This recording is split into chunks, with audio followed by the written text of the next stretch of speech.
Hello friends, welcome to village వంటకాలు. Friends, సరికొత్త రెసిపీతో మళ్ళీ మేము ముందుకు వచ్చాం. ఇవాళ స్పెషల్ రెసిపీ దోశ. రెసిపీలోకి వెళ్ళే ముందు నాది ఒక చిన్న రిక్వెస్ట్ ఫ్రెండ్స్, ఇప్పటివరకు మా ఛానల్ని సబ్స్క్రైబ్ చేసుకుని వాళ్ళు సబ్స్క్రైబ్ చేసుకోండి.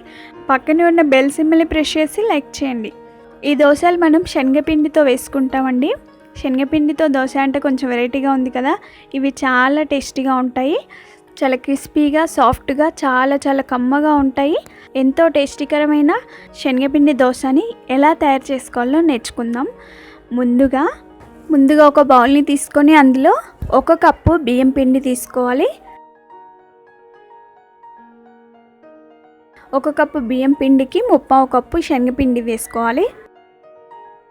ఆ తర్వాత 1/2 కప్పు బొంబాయి రవ్వను కూడా యాడ్ చేసుకోవాలి.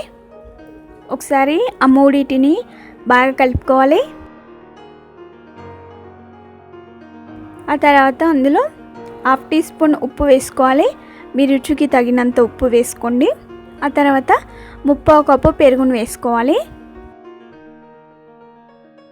బాగా కలుపుకోవాలి.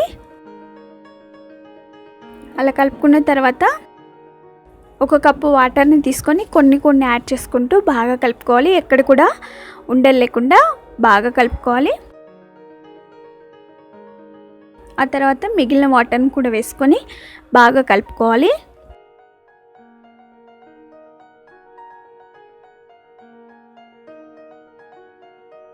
అలా కలుపుకున్న పిండి పైన ఒక ప్లేట్ నుంచి 20 మినిట్స్ సెట్ అవ్వనివ్వాలి. 20 మినిట్స్ తర్వాత దానిపై మూతను తీసుకొని ఒకసారి బాగా కలుపుకొని అందులో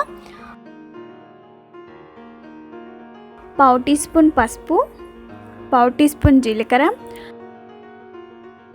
1/2 టీ స్పూన్ కారం వేసుకొని మనం వేసుకున్న ఇంగ్రీడియంట్స్ పిండితో కలిసేలాగా బాగా కలుపుకోవాలి. చూడండి, దోశ పిండి మనకి ఈ కన్సిస్టెన్సీలో ఉంటే సరిపోతుంది. పిండి అనేది పల్చగా ఉంటే మనకి ఈ దోశలు చాలా క్రిస్పీగా వస్తాయి.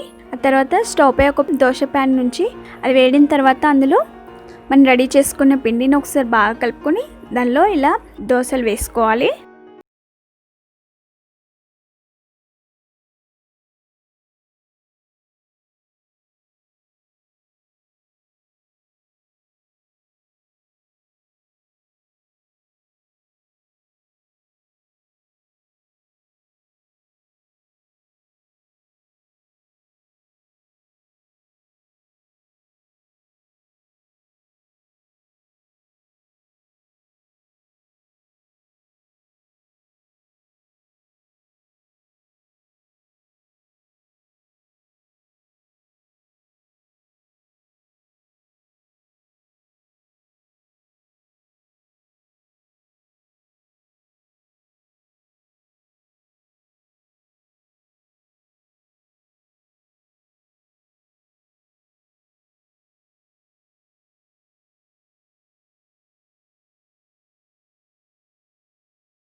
గ్రీన్ చట్నీతో సర్వ్ చేసుకుంటే అంతేనండి, ఎంతో రుచికరమైన టేస్టీ శనగపిండి దోశలు మీ అందరి కోసం. ఇవి చాలా సాఫ్ట్గా, చాలా క్రిస్పీగా, చాలా టేస్టీగా ఉంటాయి. ఇలా ఒకసారి ట్రై చేయండి. మీకు దోశ ఎలా వచ్చిందో నా కామెంట్ రూపంలో తెలుపగలరు. దీని టేస్ట్ చాలా బాగుంటుంది. మరి మీరు తప్పక ట్రై చేస్తారు కదా. మళ్ళీ సరికొత్త వంటకంతో మీ ముందుకు వస్తాం. మరిన్ని వీడియోస్ కోసం మా ఛానల్ని సబ్స్క్రైబ్ చేసుకోండి. పక్కనే ఉన్న బెల్ సింబల్ని ప్రెస్ చేసి లైక్ చేయండి. Thank you for the watching. Bye.